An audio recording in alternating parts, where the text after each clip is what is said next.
Assalamualaikum warahmatullahi wabarakatuh.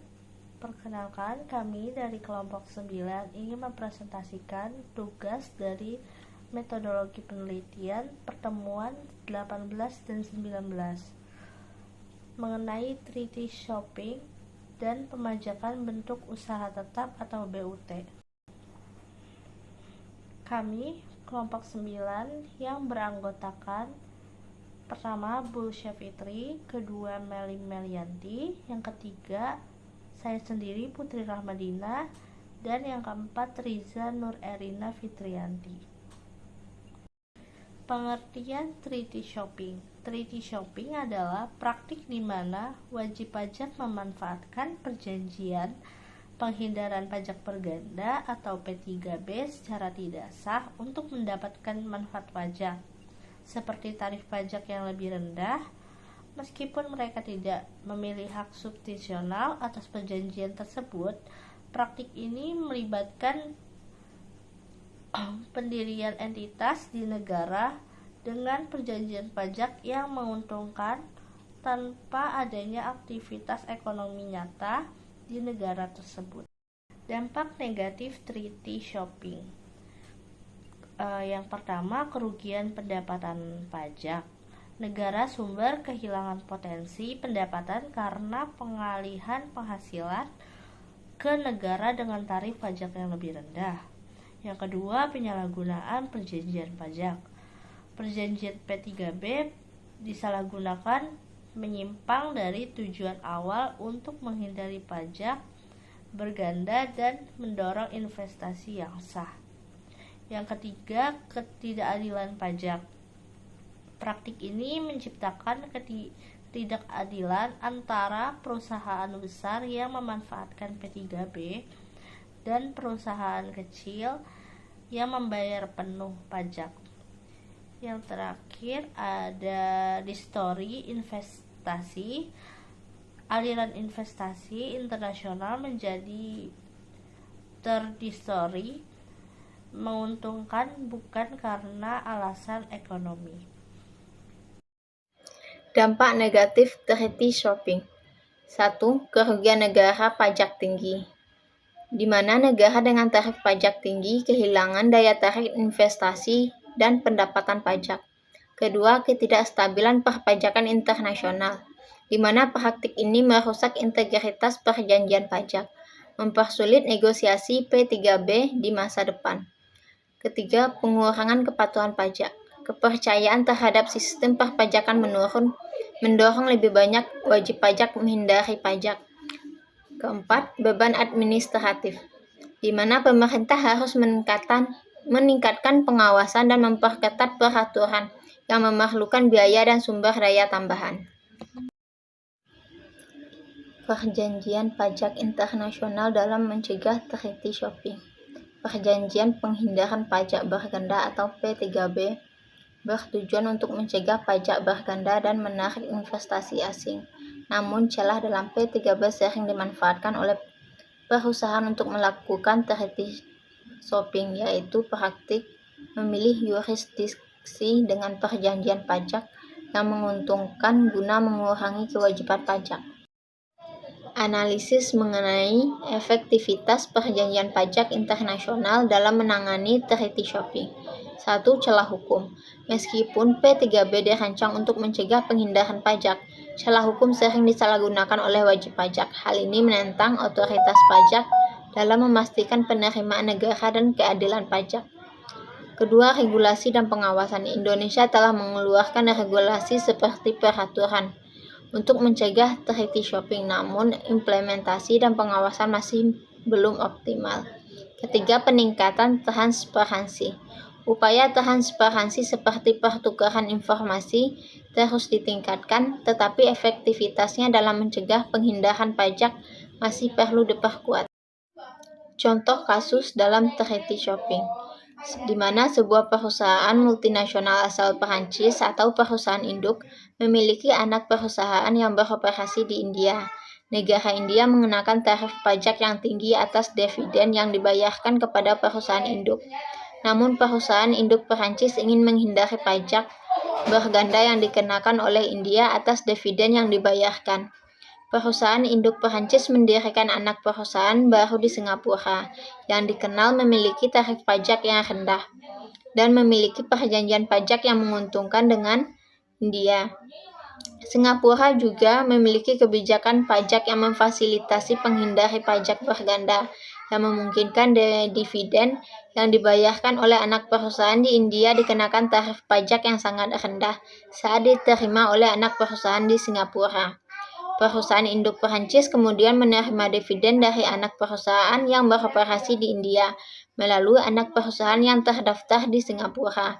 Dengan cara ini, perusahaan induk dapat menghindari tarif pajak yang tinggi dikenakan di India karena adanya perjanjian pajak yang menguntungkan antara India dan Singapura, yang memberikan pemotongan pajak atas dividen yang dikirimkan ke Singapura.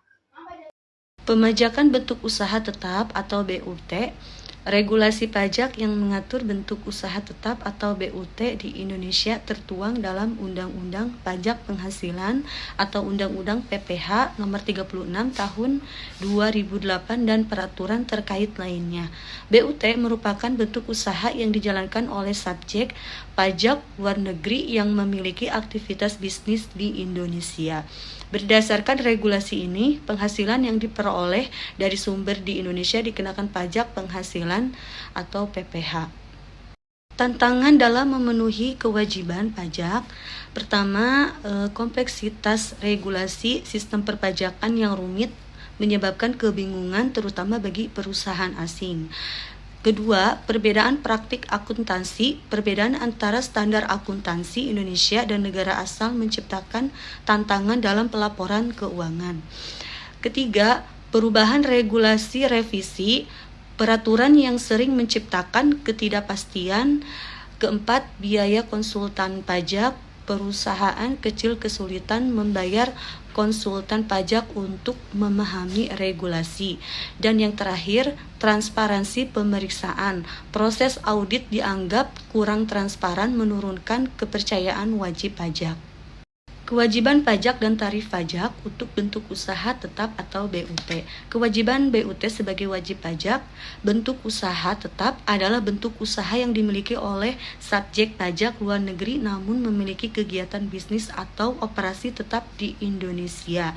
BUT memiliki kewajiban perpajakan yang sama dengan perusahaan domestik meskipun statusnya sebagai entitas asing. Kewajiban utama BUT ada beberapa, yaitu 1. Pendaftaran sebagai wajib pajak atau WP. Setiap BUT yang beroperasi di Indonesia diwajibkan untuk mendaftar di Direktorat Jenderal Pajak atau DJP dan memperoleh nomor pokok wajib pajak atau NPWP. NPWP ini berfungsi sebagai identitas resmi dalam kegiatan perpajakan di Indonesia. Kedua, pelaporan penghasilan. BUT harus melaporkan semua penghasilan yang diperoleh dari kegiatan di Indonesia. Penghasilan ini mencakup pendapatan dari penjualan barang atau jasa seperti bunga, royalti, dividen, dan penghasilan lainnya yang bersumber dari Indonesia. Dan yang terakhir, pembayaran pajak. Setelah pelaporan, BUT wajib membayar pajak sesuai tarif yang berlaku. Pajak yang dikenakan tidak hanya mencakup pajak penghasilan atau PPH, tetapi juga pajak lainnya seperti pajak pertambahan nilai PPN jika BUT menjual barang atau jasa yang dikenai PPN. Kewajiban pajak dan tarif pajak untuk bentuk usaha tetap atau BUT. Tarif pajak untuk BUT pasal 26 Undang-Undang PPH, pasal 26 Undang-Undang Pajak Penghasilan. Undang-Undang PPH nomor 36 tahun 2008 mengatur tarif pajak atas penghasilan yang diperoleh subjek pajak di luar negeri termasuk BUT dari sumber penghasilan di Indonesia. Ketentuan tarif utama yaitu pertama ada tarif 20% dikenakan atas penghasilan BUT yang diperoleh dari Indonesia dan dibayarkan ke luar negeri seperti dividen, bunga, royalti, dan sewa. Kedua, tarif ini berlaku bruto, artinya pajak dikenakan atas penghasilan kotor sebelum dikurangi biaya atau beban usaha. Selanjutnya ada pelaporan dan transparansi pelaporan. Pajak yang transparan adalah kewajiban yang harus dipenuhi oleh BUT untuk memastikan kepatuhan terhadap peraturan perpajakan Indonesia. Kewajiban laporan meliputi BUT wajib menyampaikan SPT tahunan yang mencakup seluruh penghasilan dan pajak yang telah dibayarkan selama 1 tahun pajak. SPT ini harus dilaporkan paling lambat 4 bulan setelah akhir tahun fiskal, biasanya tanggal 30 April. B. Laporan keuangan. BUT wajib menyusun laporan keuangan sesuai dengan standar akuntansi keuangan di Indonesia. Laporan ini mencakup neraca, laporan laba rugi, arus kas, dan perubahan modal. Yang kedua, laporan keuangan harus diaudit oleh akuntan yang terdaftar di Indonesia jika memenuhi berkas tertentu, misalnya pendapatan di atas 50 miliar. Yang C. Transparansi dan keterbukaan.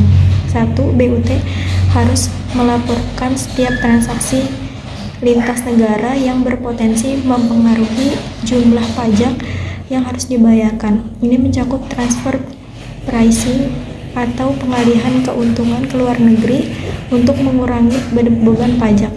Yang ketiga, DJP memiliki mekanisme audit dan investigasi untuk memastikan bahwa transaksi antar perusahaan terafiliasi dilakukan dengan harga wajar atau arm's length principle. Selanjutnya ada dampak pemajakan BUT terhadap iklim investasi. Yang pertama, daya saing regional. Tarif pajak BUT 20% dibandingkan negara seperti Singapura itu 17% dapat mengurangi daya tarik Indonesia sebagai lokasi investasi. Yang kedua, aliran modal. Pajak tinggi dan regulasi rumit mendorong investor untuk beralih ke negara lain yang lebih ramah pajak. Yang ketiga, pendapatan negara. Pajak BUT berkontribusi terhadap pembangunan infrastruktur, namun harus diimbangi dengan kebijakan yang mendukung investasi. Selanjutnya ada contoh kasus pemajakan BUT. Kasus perusahaan telekomunikasi asing yang beroperasi di Indonesia. Perusahaan seperti Vodafone yang memiliki investasi di sektor telekomunikasi Indonesia juga mempengaruhi tantangan dalam pemajakan. Dalam hal ini, Vodafone harus mematuhi ketentuan pajak yang berlaku, termasuk kewajiban untuk membayar pajak atas penghasilan yang diperoleh dari layanan telekomunikasi yang diberikan kepada pelanggan di Indonesia. Namun, tantangan muncul ketika harus menentukan penghasilan yang diperoleh dari pelanggan di Indonesia, terutama ketika perusahaan memiliki operasi di beberapa negara. Terakhir ada kesimpulan. Pemajakan bentuk usaha tetap merupakan salah satu aspek penting dalam kebijakan perpajakan di Indonesia. BUT yang sering kali menjadi tempat beroperasinya perusahaan asing maupun domestik memiliki peran krusial dalam perekonomian nasional. Dalam kajian ini telah dibahas berbagai aspek mengenai pemajakan BUT, mulai dari definisi, karakteristik, hingga implikasi perpajakan yang dihadapi oleh pelaku usaha. Berdasarkan data dari Direktorat Jenderal Pajak, kontribusi pajak dari sektor usaha tetap menunjukkan angka yang signifikan yang mencerminkan pentingnya sektor ini dalam mendukung pendapatan negara. Sekian presentasi dari kelompok kami, kurang lebihnya mohon maaf. Wassalamualaikum warahmatullahi wabarakatuh.